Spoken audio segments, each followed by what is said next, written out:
A Walgreens in Colorado Springs told a teenager she would have to work with the man now accused of murdering her. The victim and the suspect worked together. Whitelaw reportedly told store managers that Johnson was making her feel uncomfortable and making unwanted advances. Stabbed her to death in the break room while the store was open. Is under investigation for first-degree murder in the death of a teenage girl at a Walgreens in Colorado Springs. She was found dead one night in the break room. Johnson is accused of killing 17-year-old Riley Whitelaw at the Rock Room in Walgreens, where they both worked. But your own actions caught up to you. The fingerprints and DNA evidence caught up to you. Your attempts at concealment caught up to you. You will have the rest of your life to contemplate what you have done, the life you have destroyed, and the family and the community around that life that you have ruptured forever. On June 11, 2022, at around 5:30 p.m., the Walgreen store contacted the manager and told him that Whitelaw Riley, a 17-year-old part-time worker, had never returned from her break. At about 6 p.m., the store manager entered the break room and found Riley's body with neck injuries and blood on the floor. The identity of the killer and the motive behind the crime were unknown at the time. Who killed her and why? Whitelaw Riley, 16-year-old at the time, started working a part-time job at Walgreen. For months, her work was completely normal, until Joshua Johnson, around 28 at the time, started to make advances on her. Riley complained to management about the co-worker, and after a human resources-like discussion, Joshua seemed to take the criticism to heart. The manager stated he had warned Joshua to keep things professional, and Joshua appeared to be receptive. A while later, she asked to work different shifts than him. Riley then made another request for additional hours. She was told it would require working with Joshua, and she, not knowing what would happen, took it anyway. However, some workers reported that during this time, Riley's boyfriend came to work at the same Walgreen store, which made Joshua jealous. It should be noted that some sources suggest that the boyfriend didn't work there, but just often came by to visit her while Joshua was there. The manager later said Joshua appeared to be acting jealous whenever the boy was around. Court documents reveal the 17-year-old's co-worker, 28-year-old Joshua Johnson, had a crush on Whitelaw, and she told management he made advances toward her. She asked not to work with him, but when she asked for extra hours, their shifts overlapped Saturday night. Police believe that Johnson covered up windows and cameras in the Walgreens break room that night. A customer in the store told police she heard a woman screaming. Managers found the Air Academy High School student dead in the break room a short time later with a wound to her neck. On the day of the crime, June 11, 2022, Riley was seen checking out for a break on her terminal and then making her way to the break room. Just a minute later, Joshua can be seen on surveillance video following Riley into the break room. A while later, at around 5:30 p.m., the store contacted the Walgreen manager and told him that Riley had never returned from her break. The manager returned to the store at approximately 6 p.m. to review surveillance footage, which showed Joshua behaving oddly in the moments before Riley went missing. At the time, another manager saw someone in the dumpster area of the store. That person told the manager that they were just changing. The manager did not recognize the individual at the time, but noted the overwhelming smell of bleach coming from the area. The surveillance video showed Joshua stacking bins in front of the surveillance camera until the camera was completely blocked. Someone then taped paper over the window in the employee break room and put up a restroom closed sign to keep people out. After watching the footage, the store manager went to the break room area and found Riley's body. So let me give you background to what happened. About a year ago, Whitelaw complained about Johnson, all right, Joshua Johnson, to a store manager. She goes, she makes a complaint, does what the protocol says, saying that he made her feel uncomfortable and that he had made advances toward her. According to the affidavit, she had requested a work schedule to avoid Johnson, but their schedules crossed when Whitelaw requested more hours. A manager at the store, Crystal Ishmael, said Whitelaw's boyfriend was hired on about 3 months ago. When that happened, Ishmael said Johnson appeared to be acting jealous.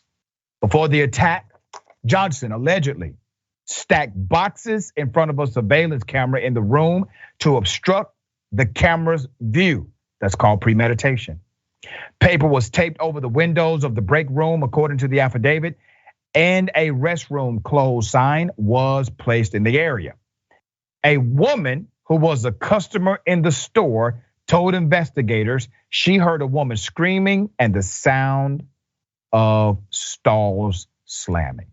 According to the arrest affidavit, a store manager stated he warned Johnson last year to keep things professional and Johnson appeared to be receptive. Then several weeks ago, Whitelaw requested to work a different schedule than Johnson. Surveillance video from that night shows Johnson stacking bins in front of the camera until the view was obstructed, and then proceeded to place papers over windows in the break room. And he even placed a restroom close sign in the area to keep people out. It wasn't until a separate store manager noticed Whitelaw didn't return from break that her body was found. According to the affidavit, there were significant bloodstains on the floor, cabinets, and counter. As questions about the investigation grow, so does the memorial dedicated to Whitelaw's life. From the former store manager of that Walgreens, he said that on the tragic day, he received a call from an employee that Whitelaw was more than an hour late coming back from break, and that Johnson was also missing. We'll take you to video as we tell you more about the testimony here today. The manager returned to the store and found Whitelaw's body in the break room with the lights turned off and a sheet covering a window on the door. Further testimony from the manager revealed that an employee reported an unknown person in a dumpster room there at the store, and that the back door used for deliveries was open and not locked as it should have been. We also learned that complicating the workplace atmosphere at the time is that Whitelaw was dating another co-worker at the time, one whom she helped get a job there. The manager then called a co-worker who was dating Whitelaw and asked if he knew where she was, because he had dropped her off there at the start of her shift. That co-worker went to the store and learned the terrible news just as police were arriving. A subsequent autopsy determined that Riley was beaten, strangled and stabbed at least 42 times with a multi-tool, and had wounds covering her chest, face, chin, hands, arms, and neck, also showing signs of defensive struggle. A copy of the autopsy report from the El Paso County Coroner's Office says she died of multiple stab wounds in her neck.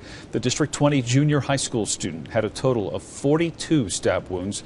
The report says she had defensive wounds, and the coroner ruled her cause of death a homicide. An autopsy report determined that Riley's cause of death was multiple sharp force injuries of the neck, with medical examiner also noting that an asphyxial component cannot be excluded as a cause of death. She was a cashier helping a woman named Amanda on Saturday night. Incredibly sweet and jovial, and in my rush I didn't take all that much time to visit with her. In retrospect, I wish I had taken more. I guess you kind of recognize in scenarios like this the value of life. Whitelaw died less than an hour later. Knowing that I was one of the last people that may have seen her that day is an overwhelming feeling. When we came back and saw that what we assumed was her boyfriend and just how broken he was, and now looking at the front door and seeing that family and friends who knew this young lady have left gifts and things. I mean, it's just overwhelming. After finding the body, law enforcement attempted to contact Joshua. They did not find him at home. However, Colorado State Patrol troopers arrested him about 100 miles south of Colorado Springs that evening, near Walsenburg on U.S. Interstate Highway 25. Law enforcement also noted that Joshua appeared to have scratches all over his face, and what the prosecution described as a butchered haircut, indicating that he had cut it himself in a hurry. Law enforcement said that Joshua told them he had been attacked by another individual and that he was scared and ran. Johnson told investigators that he was in the bathroom or break room, and that he fell in the blood.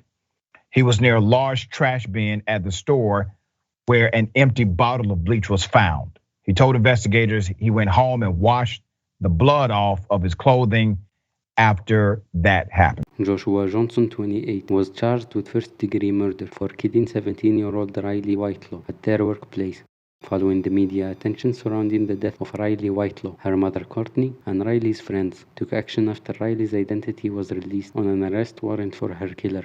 Governor Jared Polis and the Colorado legislature agreed, signing Riley's law, Senate Bill 23-075. The new law, which will take effect in 2024, is designed to protect the identity of underage victims and witnesses across Colorado from being released in reports that could be seen by the public. On Tuesday, Governor Jared Polis was in Colorado Springs to sign a bill into law that would remove and redact the names of children and minors from all criminal records. Now, Riley's mother, Courtney, said that's not how she wants her daughter to be remembered. She says when Riley was killed, her photo and name, they were shared everywhere with news outlets and online. She said Many of Riley's family and friends also found out about those horrific details of what happened through the news and social media. This law expands current Colorado state law, which only requires information redacted for certain sexual offenses. The new law will take effect next year. Courtney's saying in the future, this will protect victims and witnesses who are minors. She says it'll also protect future families who are in similar situations. But I also knew I needed to protect other kids. And I think that was Riley's nudge of,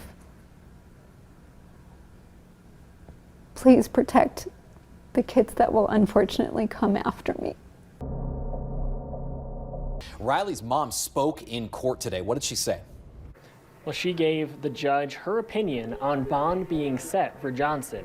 Now, despite being charged with first-degree murder, he is entitled to bond because of a decision made by the Colorado Supreme Court just last week. The ruling states that any case after July 1st of 2020 is entitled to bond. This is because of the state abolishing the death penalty in 2020. The court declared now there are no capital offenses in the state, which changes how bond of first-degree murder charges are handled. In this case, Riley Whitelaw's mom, Courtney, spoke on the topic in court in front of the judge. She says she understands the need and the right for bond, but says in part, quote, there will never be an appropriate amount of bond that can be set because my daughter cannot be brought back. Johnson's bond was ultimately lowered to $10 million from $25 million cash only. He was also declared fit to stand trial again after his defense team requested a second competency evaluation. Today, there were no objections to the ruling, and a trial date was set. In court, defense attorney opened their argument by saying that Joshua and Riley were the victims of a brutal attack, and that Joshua fled out of shame and fear, leaving his co-worker for dead. He was in the restroom when he heard screams, ran to the break room where he saw Riley was attacked, and went ahead and ran from the scene, and adds that the important part of this case is not what the surveillance shows you, but what it does not show you. They laid out the surveillance system again for the jury, highlighting what is on camera and what areas are not on camera. The defense stressed that the defendant does not have to prove or bring the other man Joshua says attacked the two to the courtroom. Mr. Johnson was a prime suspect in this case, as he was not there when law enforcement arrived at the scene. Mr. Johnson did not murder Riley Whitelaw, said the defense attorney. Now, defense lawyers for Johnson said that Johnson was in the wrong place at, quote, the wrong time. They said Johnson described hearing a cry for help, went to the break room, and then saw a man covered in blood who he claims killed Riley.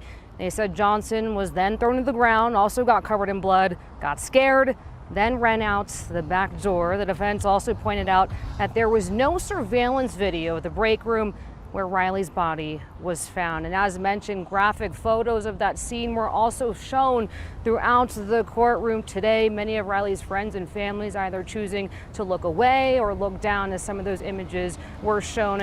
The numerous investigators and witnesses testified, including State Patrol Trooper Amber Garcia. She's one of the troopers who found Joshua walking along I-25. Garcia told jurors Joshua told her that night he was attacked at work by someone who he expects also hurt Riley Whitelaw. Joshua reportedly told the trooper he then drove away from Colorado Springs out of fear and crashed his car. Jurors then watched a video of Johnson being interviewed, in which Joshua gave the same explanation he gave to the state trooper. So far in this trial, jurors have heard testimony from a witness who says she was shopping inside that Walgreens at Vindicator and Centennial last June when she reported hearing a scream. Jurors saw surveillance video of that shopper as she turned her head to hear that scream. Now, jurors have also heard from victim Riley Whitelaw's mother, the Walgreens manager who was working the night of the alleged crime, and several investigators. The defense also stated that Joshua believes a friend of a manager at the Walgreen who had visited the store earlier in the day and had bad vibes could have been the one who did it. Johnson's defense team has been driving at where there may have been holes in this investigation or inconclusive evidence. Several members of law enforcement told the jury Johnson has said a man who regularly went to that Walgreens and had harassed the female employees there before is who he says killed Riley Whitelaw.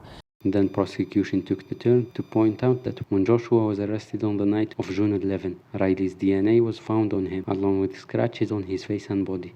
Additionally, law enforcement recovered a multi-tool with a knife extended and covered in blood, presumed to be the knife used to kill Riley. Also, a sheath for the same exact multi-tool was found on Joshua's locker at the Walgreen. The prosecution added that the testimony heard about Joshua's interaction with the surveillance system showed that Joshua knew what the camera could and could not see, and the testimony from a co-worker shows the intent of the defendant to meet Riley on her break, telling the co-worker she must relieve Riley at 5:30 p.m.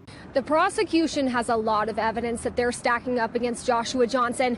They have his DNA on the murder weapon, and they also say they have a black hoodie that they found at his house with Riley Whitelaw's blood on it. But today his defense argued he's actually a victim too.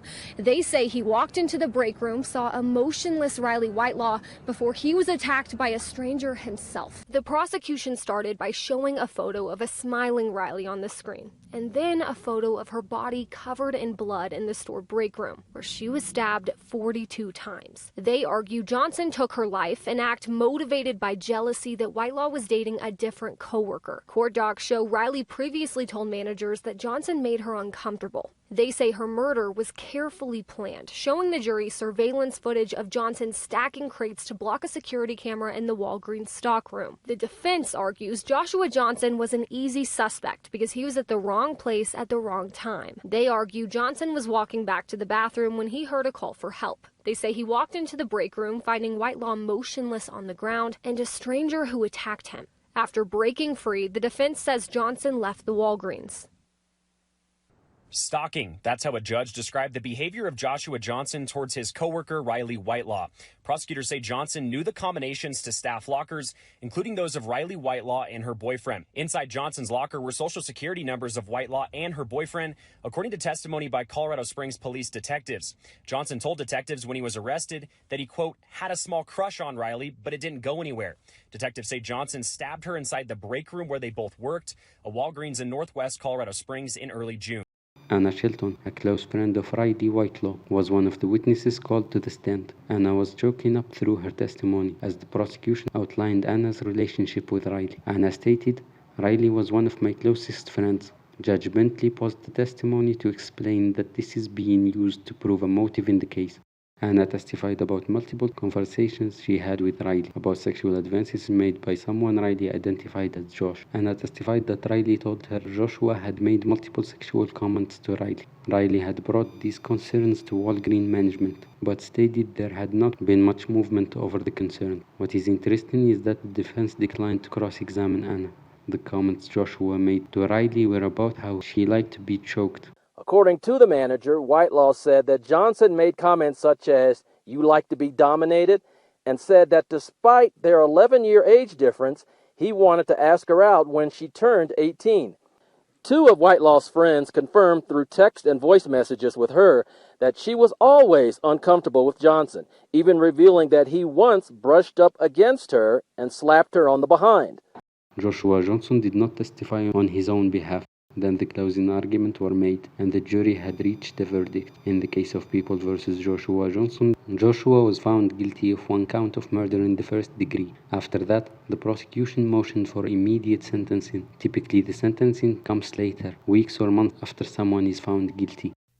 Wednesday, after the defense called all of their witnesses and rested their case, the jury deliberated, and Johnson was found guilty of first-degree murder. While we know that this verdict can't bring Riley back, her legacy of being a kind and loving person will live on through her family and her friends and the legislation that was brought about in the wake of the tragedy. Riley's light continues to burn bright, and her loved ones, friends, and Riley's mom have dedicated themselves to guarding that flame. Seeing Courtney Whitelaw, we know that's Riley's mom, just holding on closely to a stuffed animal as that verdict and sentencing was being read. Johnson, however, did not move, did not budge, and did not react to that verdict and sentencing. Before the sentencing was handed down, 9 people spoke during the impact statement, including Riley's boyfriend, father, stepfather, former nanny, cousin, aunt, grandparent, and mother, who refused to say Johnson's name, only referring to him as a monster. Adam, we heard from Riley's mother and her stepfather, who he said something that the judge later complimented. That statement was, he said Riley was not a normal teenager, and he explained that by saying Riley was loving, empathetic, and brave. And one of the words we heard used most to describe Riley Whitelaw today was kindness. A lot of people referred to her as kind. Riley Whitelaw's mother, in her impact statement, took time to criticize the defense throughout this trial process, saying they were unprofessional, accusing them of that by missing filing deadlines, she says, among other things. We also heard from Riley's boyfriend, who said Riley was going to do amazing things with her life. Riley's grandpa also spoke, saying Johnson took their only grandchild. One thing that many people focused on was how Riley's memory will live on through her friends and family. Joshua Johnson did not speak to the court when given the final chance to do so before being taken back to jail. The judge called his defense story, quote, preposterous. The district attorney had this to say about Johnson and the guilty verdict. Evil does exist in this world. People are dedicating themselves night and day to find truth. And it's through that truth